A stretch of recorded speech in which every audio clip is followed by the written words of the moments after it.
Hello, I'm Maurice Barratt and I've been teaching the Sermon on the Mount. This is module number 6 that I'm introducing, but let me tell you about the other modules in case you've not come across them. In the first module I laid the foundation so that when we got to the Sermon on the Mount we'd have something solid to build on. And I showed that self can't change self. We looked at some of the studies to see that if we deny ourselves, then God will crucify the flesh and we can progress. Very interesting module. Module 2, we looked at the Sermon on the Mount. We started it and we looked at the Beatitudes, the character of a disciple. Blessed are the meek, blessed are the merciful, blessed are the poor in spirit, blessed are the peacemakers, etc. Jesus is describing the character that a disciple wants. It's where we're going. But the rest of the chapter he exposes us and shows our old deceitful nature. He says, well, you've not murdered, but if you've got hate in your heart, you've got the seeds of murder. So he exposes that we have a secret life. In module 3 we looked at the difficult passage where Jesus says he hasn't come to destroy the law but to fulfill it, or to make up what was lacking or deficient in it. Very interesting one, because Christians have problems with being under grace and what about the law and this statement of Jesus. Well, we go into it in depth and we see that love fulfills the law. And then Jesus looks at the secret life of a disciple. Jesus tells us 3 things we have to do in secret. And module 4 we look at there's almsgiving, prayer and fasting, all to be done in secret to prove our motives. And then we come to the culmination really of discipleship. We've dealt with our hypocrisy in the other modules, and now in module 5 we look at covetousness. And Jesus shows us that this is the root of all sin. Covetousness, the pride of life, the lust of the eyes, the lust of the flesh, coveting things, the cares of the world, the deceitfulness of riches, covetousness, draw people away. That's the 3rd category in the parable of the sower. And so we studied that about getting treasures in heaven and not on earth. But this is the 6th module. This is the introduction to the 6th module, and this is the book. It's based on this book, Choices for a Disciple. And he ends up the sermon with choices. But before he does, he gives us wisdom. I believe this first part of chapter 7 of the Sermon on the Mount is about wisdom. He tells us the things we should judge.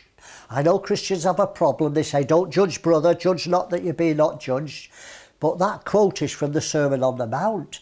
And actually, Jesus is telling us how to judge. He's not telling us not to judge. He says, you hypocrite, cast out the mote from your own eye, then the plank out of your own eye, sorry.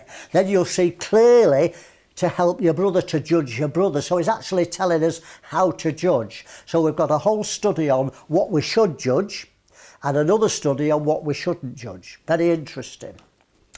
This is the only part of the sermon of Jesus that has parables in. Jesus says, don't give holy things to dogs and don't cast pearls before swine. What on earth does that mean?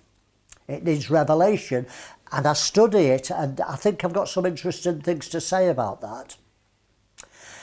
And the second part of the chapter, it's the home run. It's challenge time. Jesus asks us to make decisions and to actually practice the Sermon on the Mount rather than believe it. Most Christians believe the Sermon on the Mount. They think it's wonderful. So do many agnostics. So do many atheists. They say it's wonderful teaching, the Sermon on the Mount. If I could find a Christian that lived it, I'd maybe become a Christian. That's what George Bernard Shaw said, I believe. So it's decision time. And Jesus gives us options. He talks about 2 gates opening to 2 roads, the narrow road and the broad road, leading to 2 destinations, life or utter ruin. Judgment seat of Christ, wood, hay and stubble. And we have choices to make, but both these choices are for Christians.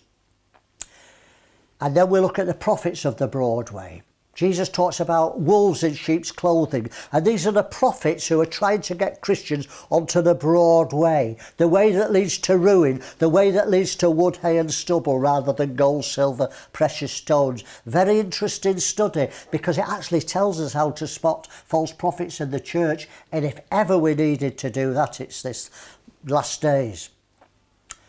Then God gives us an option. He said, will you do God's work or God's will? And those that do God's work and not his will, he's going to say to them, I never knew you. Even though they cast devils out, even though they did many wonderful things.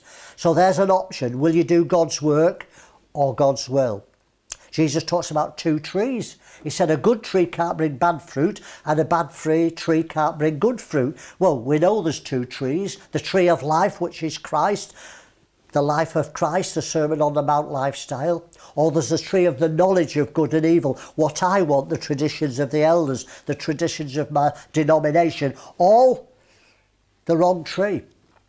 And the last parable is the story of the house on the sand and the house on the rock. So it's about two foundations.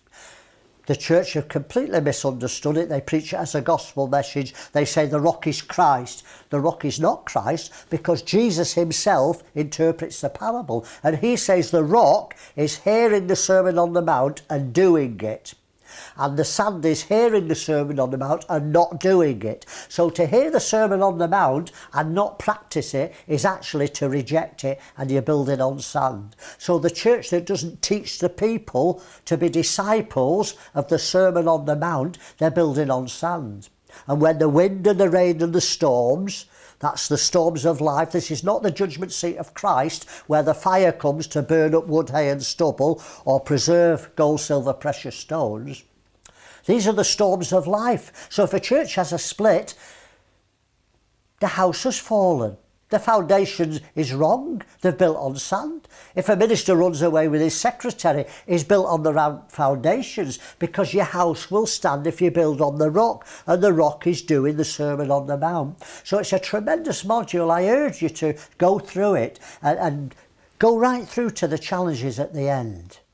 Jesus is coming soon, and we need to be ready, and we need to build on the rock. God bless you as you go through the module. I look forward to teaching it.